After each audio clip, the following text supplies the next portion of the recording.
Welcome once again to the chat room. Nice to have your company. This is the program in which we take 28 minutes to go straight through a huge topic and cover a whole lot of things. Actually, I don't do all that. The person who does all the hard work is the Dean of Sydney, Phillip Jensen. Hard work or I like the you have, yes. Straight through the big topic. Good. Right, and the topic I'm going to get Phillip to take us through and unpack for us this time is the topic of cohabiting. I mean, cohabit means to live together, and I suppose strictly speaking, families cohabit because we live together. Yes, we do. We use the word to actually mean de facto marriages. Unmarried couples who live together as if they were married. Yes, that's right. Okay. Yeah. Why are Christians concerned about it? Why does it matter to us? I mean, how anyone else lives? Well, there is a myth that what you do in the privacy of your own lounge room is got nothing to do with anybody else. There's a truth in that myth, but it's a myth nonetheless, because the way in which you raise your children and the way in which I raise my children is going to affect how our children get on with each other. And if your children bully my children in the playground because of what happens in your home, then what happens in your home matters to me. Yeah. We aren't isolated individuals, and we're not isolated families.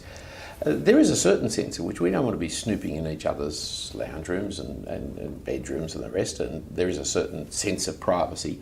But we're not islands. We are all connected in a society, and our actions have implications for several generations. And maybe in a sense not even just for the wider society, but for you. If I think I've got something wise, not my clever wisdom, God's clever wisdom, which is a better way to live, I'm almost obliged to at least let you know, yes, rather than let you carry on the way you are. Quite so. And it does affect us in terms of what we teach in personal development courses in schools. Yes. And how we encourage people to find a better form of life as opposed to a worse form of life. And it's not just a better form of life in terms of my Christian understanding, it is that, but because God is the creator of the world, the Christian understanding actually is measurable, tangibly, demonstrably better. Yeah, it's practical. This is the stuff that turns up in the wisdom books of the Bible. It's the practical stuff. Practical. When God's wisdom is applied, it actually works. That's right. And you've been doing some research and have dug out some facts and figures on how. So put your glasses on. Put my glasses on. And read some things. Now, when people cohabit, when they just shack up, as the kids say, it doesn't work out as well as they think it works out. No. See, some years ago, this report, 10 years ago actually, this report came out from the federal government, which is to have and to hold strategies to strengthen marriage and relationships. And it's one of those governmental reports where the committee has gathered together expert opinions from around the world. On all the facts and figures and the hard bits of information. It's not so much the facts and figures as collated all the research. Right. And so they say, here are the lists of different research articles on this subject, on that subject, and the rest. And I've condensed down just a few of the kinds of ideas. For example, the social impact of marriage and breakdown in relationships in marriage is dreadful.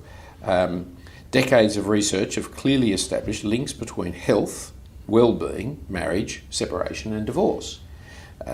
Virtually every study which has analysed mortality rates by marital status, shows the unmarried have higher death rates. Always amuses me that, because how can you have higher than 100%? Yes, I mean, everyone's 100%. Everyone's death rate is the same, but we know what they mean. We know that if you're really making it your goal in life to get the telegram from the Queen, yes, get married is a good move. That's what you've got to do there. That's absolutely. The relationship breakdown is one of the major causes for suicide worldwide.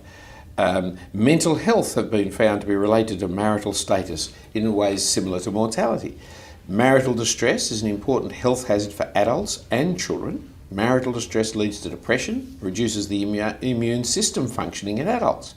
Large numbers have shown, studies have shown that divorce has both a short-term, long-term impact on children. Research also demonstrates this impact often extends into adult life, with consequences of health, family life, educational performance and occupational status. People do want to deny that. They want to say the children from divorces, the children from de facto relationships, they do okay. Yeah. But the research doesn't support it, does it? Research does not support that. Individuals do. See, remember, these are all statistics. Yeah, so this is the pattern. In the pattern. Yes. One individual can do really well. And there are some, especially mothers, who have been deserted and who have raised a child by themselves, and the child has done brilliantly because there's been a really hard-working mum who has held it all together. Knocked herself out, yeah. And so you don't want the statistics to then kind of attack her as if she's... But in general, it doesn't work. Yeah. In general, it's a disaster. Children of divorced parents seem much more susceptible to psychiatric illness. Alcohol consumption by women whose parents divorced is far higher than women in intact families. The incidence of stomach ulcers and colitis for men aged 26 is still greater than even if the divorces were when they were little children. They are sicker. So these are physical health problems of the children of divorces that are still pursuing them in adulthood. In adulthood, that's right. And so with our society changing the divorce laws in the early 1970s and seeing a huge rise in divorce, we are now just beginning to get the whirlwind of adults who have been the consequence of the split families.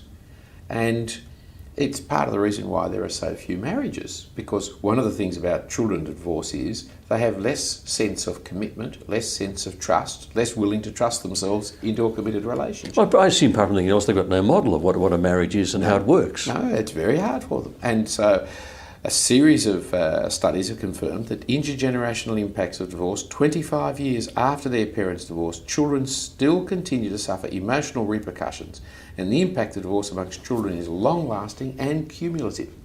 What about the relationship between the couple themselves? I mean, we know that there are times when relationships between a husband and wife will break down. Sometimes they break down in horrible ways. But if you compare that with the unmarried couple living together, are there any figures research reports to say what happens? The unmarried couple are more likely to break than the married couple. Right. And if you cohabit first and then marry, you are much more likely to divorce afterwards. So, I don't know if you can take on these figures on board, but from a family studies, in Australian Institute of Family Studies, they notice that after 5 years, you have more than a cohabiting couple, after 5 years of actual marriage, have twice as much chance of divorce than people who didn't cohabit before their marriage. And that continues too, so that 10 years later, it's 26% as opposed to 14%. 20 years later, you've got a 56% chance of breaking up as opposed to a 27% chance. That flies in the face of modern mythology, because Absolutely. the modern mythology says if we live together first, we'll know whether we suit each other or not. We know whether we get on. Therefore, after we've actually signed a bit of paper and made it all legal, it's going to work better. Yeah. That's the mythology. That's the mythology, and it's a mythology which says, well, I mean, this relationship broke up, but by the second or third one I'd had, then when I, then married, that will be a fixed one because I've had all that experience. In fact, you've got more than twice chance of it ending in divorce. So there was studies have found couples who cohabit prior to marriage to be significantly lower on measures of marital quality. So they're not even happier. No. Demers and Leslie hypothesised that cohabitors would score higher on communication and couple adjustment in their study. However, they found a negative relationship between cohabitation and satisfaction. It's also found the rate of violence is appreciably higher for cohabiting couples who have lived together for 1 to 10 years than for married couples. So I'm getting this clear in my own head. They assumed that if people were choosing to live together, because they'd made the choice, they must be getting on really well, and found the opposite. Yeah, and they're not tied in by the piece of paper or things like that. They're only there because they want to be there, and yet they're unhappy with each other. Within cohabiting marriage, cohabitation, there is greater sexual abuse. The woman has to put up with because he'll walk out on her. There's no commitment that he's ever going to stay. If she's not willing to perform as he wishes to, then it's over. Marriages preceded by cohabitation show lower levels of marital interaction, higher levels of disagreement and instability, lower levels of commitment to marriage, and higher levels of divorce than marriage without previous cohabitation experience. Many instances, cohabitation is not a relationship with a future, but one that lasts for a period of time and then ends either through marriage or dissolution. But it's also the most dangerous person for your children is the cohabiting stepfather. The de facto, who has no biological, no genetic ties to these children. Yes, that's the one who is the greatest single danger in the community. So often you hear about fathers interfering with children, but if you listen carefully, you'll find out it's not actually the father of the child. Yes. It's the present boyfriend of the mother of the child Who's actually done it. who's done it. Yeah. Now, sometimes fathers do the wrong things, and not all de facto men do the wrong things, but It's the pattern. it's the pattern. Yep. It's something like 6 times more likely. I was talking to an ABC journalist in a regional part of Australia, and she was talking about a study done in their region on rape in marriage. That was the title of the study. But when she started talking about it, it turned out most of the rapes in marriage were actually between partners who were not married. Yes. That was actually the pattern. That's right. And so, in previous times we've talked about 3 levels of making decisions. What God says, Yes. what seems right, and what works in practice. Now, the non-Christian is not going to listen to us when he says, well, this is what God says you should do. Yes. If he did listen, he'd be a Christian. But the non-Christian often is motivated by it's not fair, it's not just, it's not right. Yes. What seems right. What seems right. Yes. And theoretically, everybody should agree with evidence-based decision-making. Well, the evidence base that the federal government came out with in this report was it's get a disaster. Married. Don't play up beforehand and then get married and do Absolutely. it properly. Yeah. Yeah? What about those people who say if they're childless, that if there are no children in the relationship, there's no one else to be hurt, they can drift into this relationship. There's no kids. No one's being hurt. Everything's okay. There's terrible patterns in it. That is, there is a real pattern that is developed of women who have been in 2 or 3 relationships in their 20s and 30s, come towards 35, and the issue of having children now becomes a great matter of moment and timing, to find that the man then says, no, I'm not interested in having children. Yes. And if she insists upon it, he will move out and find a 25-year-old to move into. Some of these women will have had abortions for the sake of their men when they're in their 20s and for the sake of their careers. But then in their late 30s, they are without a man and without the possibility of having children. Now, that pattern is a dreadful one. Partly it's got to do with the lack of honesty in communication. We drift into this relationship and we've never actually sorted out, are we going to have children or not? Is it permanent or not? Will we live together long enough to raise them or not? That's just not an issue until we start hassling on, well, are you going to stay and give me children or not? Mm. Whereas if you get married, the basic underlying assumption is, the starting point is, this is a commitment, I'm assuming it's going to last for life, and I'm assuming we're going to have children. So all of that's built into that. It's built into it. But it's not just getting married, it's what the wedding service is about. Yes. Because the wedding service should lay out what it is that we understand we're entering into. Now, I know for many people, plighting troughs is words that they don't understand. I don't know, what is plighting a troth, Mr. Wordwit? I have never looked up plighting a troth. But you did plight one yourself. I did plight a troth many years ago. Yes, well, there you and go. if I plighted it then, it's plighted still, I assume. So I want to look up plighting troughs now. So there's bits of the wording, but most services these days are much more modern and clear as to what it is that it involves, that we're engaged in. When people drift into relationships, they never discuss it. Mm. Well, some do, some don't. It's a kind of discussion, but it never sat down and everybody worked out, yes, we have said, and we did understand, this is what we're doing. And they haven't also stood up in front of a bunch of their friends representing the community and saying, this is what we're doing. So there's no one to sort of, as it were, hold them to it, if you know what I mean. That's right. It's all the madness of life we have. That which should be private, namely our sexual relationships, we've become very blasé and open about. So you Put can them watch on it television. Watch it on television. Yeah. That which we should be public about, namely, yes, we are now setting up Home for Life and we love the community around about us to support us and be with us in this, we want to be private. We just slip off and do it privately. Yeah. It is a back to front debate. Take us through, there are basic concepts, there are ideas behind this that are causing people to act like this. People don't act in the way they do for no reasons at all. So how are they thinking? What is it that's driving this? What are the concepts here? And there's been a long build-up of antagonisms to Christian morality, especially in the area of sex, from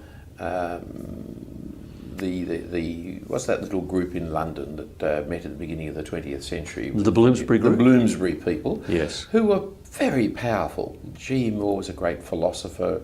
You had the great economist Keynes. The Wolves were part of it. The artists, the economists, the philosophers, and Bertrand Russell. And so there's been a huge attack on Christian morality, levelled at the highest levels in our society, building up through the first half of the 20th century, coming into Australia through the Sydney push at Sydney University, again under atheism. So in a little book we call Pure Sex, we give a history of this kind of sexual revolution that happened in the 1960s but was building for the whole first half of the 20th century. But it's got to do with that's a symptom of a wider issue. That is, a shift away from the God of the covenant to the God of nature, to godlessness. That is, the God of nature and the God of godlessness leaves you with instant gratification. That is what you want. That's what you live for. That's what you live for. I saw a young man interviewed the other day on television. They said, "What do you live for?" 18, you're now 21. What are you living for? He said, "Happiness."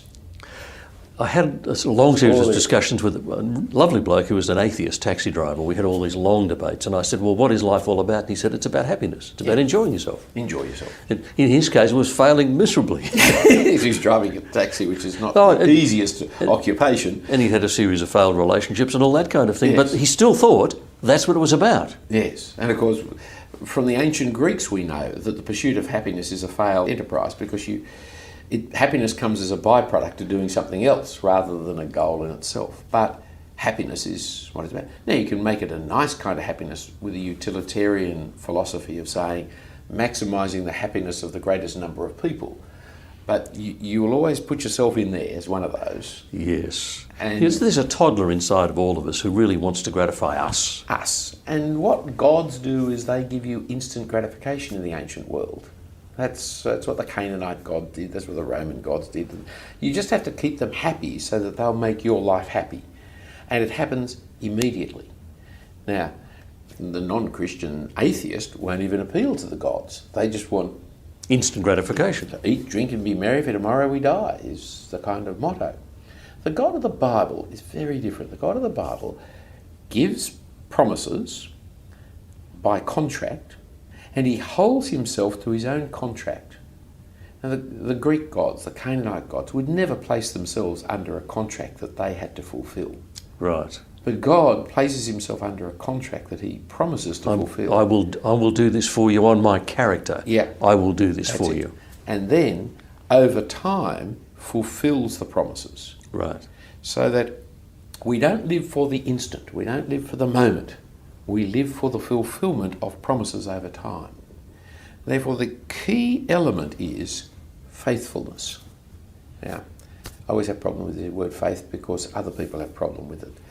Faith doesn't mean superstition. It doesn't mean leaping into the dark of ignorance or anything like that. It means trust, rely, depend. When someone gives their word, you have to rely upon their word. You have to rely upon them. You have to decide they've got a reliable, dependable character. Exactly. Never believe the word of somebody who's quixotic, somebody who changes their fickle, fancy-free. That's not. But the person who gives his word and then will keep his word is trustworthy. So you trust him. He's dependable, so you depend upon him. He's reliable, he's faithful. And God is that. And so the essence of our relationship with God is trust, depending, relying. Now, that is what he brings into our relationships with each other as well. So marriage, the essence of marriage is not love, it's faithfulness. Husbands should love their wives, but faith is what both husband and wife do, because they give their word and they keep their word even to their own hurt. So we trust each other and we are trustworthy at the same time. And because we're trustworthy, we can trust each other, and all relationships are built out of trust. As soon as I find you untrustworthy and I can't trust you, we can't really be friends on the same basis.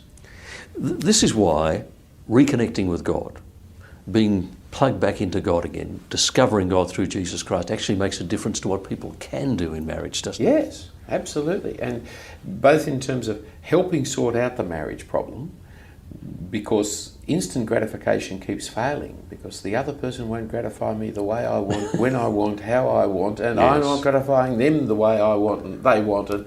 And instant gratification is also over in an instant. It doesn't last. It doesn't last. And so that way of relating is a false and phony way that is unsatisfying.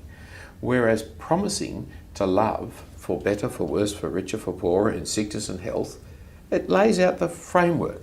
No matter what's happening, I'm there for you. I'm in your corner from here on in. A mate of mine said to me once, it's the difference between grace relationships and trade relationships. Trade relationships are all about what's in this for me. Yeah. You do this for me, I'll do that. You scratch my back, I'll scratch yours. Yes. But grace relationships are, I'm concerned about you, I'm going to trust you, and I'm going to be trustworthy for you. Yeah, and I'm here for you. Yes. No matter what you do, I'm here for you. Yeah. And we understand it still in terms of parents and children.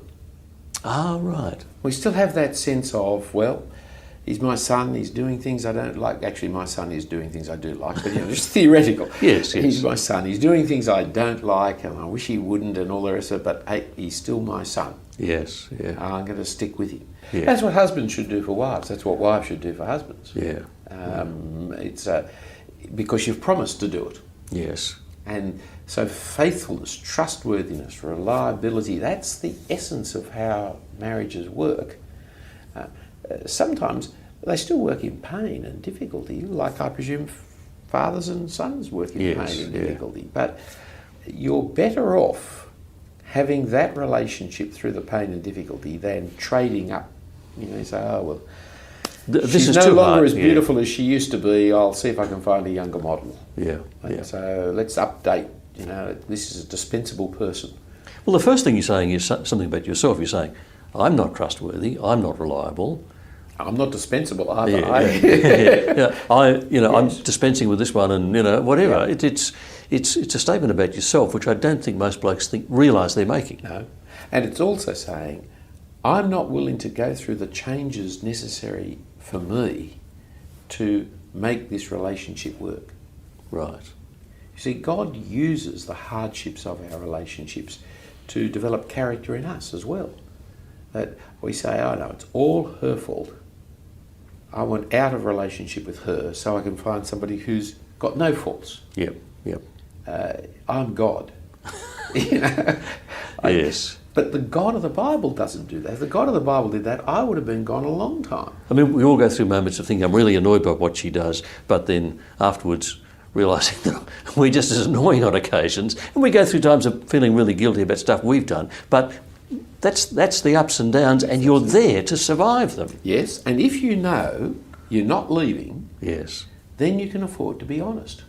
You can afford to be open with each other, fully open, fully candid, fully honest, yes. Because there's nothing that is going to get the person to walk out on me. Whereas if it's a trade relationship, I can't afford to let my guard down in this relationship. So if she says to me, the way you stir your coffee is driving me nuts, it's really irritating, then she can afford to say that because she knows we're going to be there. Yeah.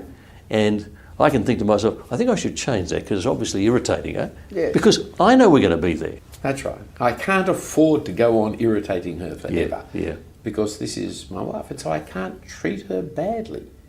Because she's going to be there next week, next year, the year after, and she is the mother of my children. Now, people are going to come back and say, but marriages and so-called Christian marriages do fail. Yes. But there's still a pattern of what is wise, isn't there? Yes, that's right. And statistically, cohabiting fails much more commonly, and even when they cohabit and then marry, their marriages fail twice as commonly. Right. And nobody wants to go through divorce or broken relationships. People think divorce means I'm getting rid of my problems. No, it's not. It's getting rid of this lot of problems and picking up another lot of problems. In fact, there's good evidence that those who have stayed, except in violent marriages, yes, those who have stayed through difficult marriages 10, 20 years later express greater happiness than those who left and started another relationship or didn't have another relationship. We've shown studies now that see that although they are still unhappy in poor and dysfunctional marriages, they are still happier and still have a better life than those who walked out. There's even a sense in which going through the valley of the shadow together does something for you and does something for the relationship. It can. If you can do it together, Yes. then yes, you can build. And I've seen several couples who have gone through really, really hard times with each other, but having both gone to the counselling and worked together, have come out the other end stronger and better people through it. And they're that nice, sunny old couple who are clearly so still in love with each other, and you think, well, they've had an easy time, but they might not have had an easy time. No, they usually haven't.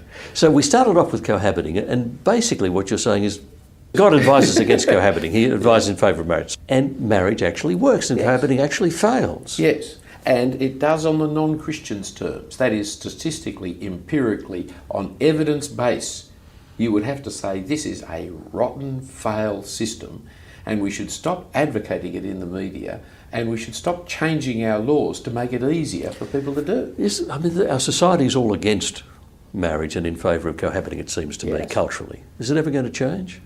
Well, you wonder how far it goes before it needs to swing back, but it certainly does need to swing back.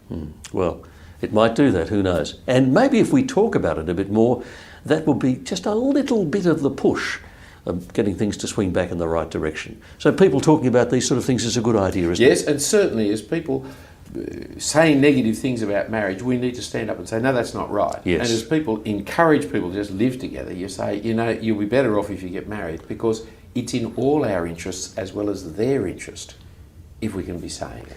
And it's easier to do that if we've got ourselves into the habit of talking about these things. So talk about them with your family, with your kids is a good idea, with your home prayer and Bible study group. Discuss these things. And that's as far as we can take it in 28 minutes. But there's more thinking and more talking to be done, so you do that. If you'd like to hear more from Phillip Jensen, come along to St Andrew's Cathedral anytime. If you're in Sydney or you're visiting Sydney, we'd love to see you. You can hear Phillip teach and preach and teach the Bible. You can come up and say good day and have a cup of tea or coffee or whatever. We would love to meet you. Phillip Jensen, thank you for that. Pleasure, Kel. And we look forward to your company again next time on The Chat Room.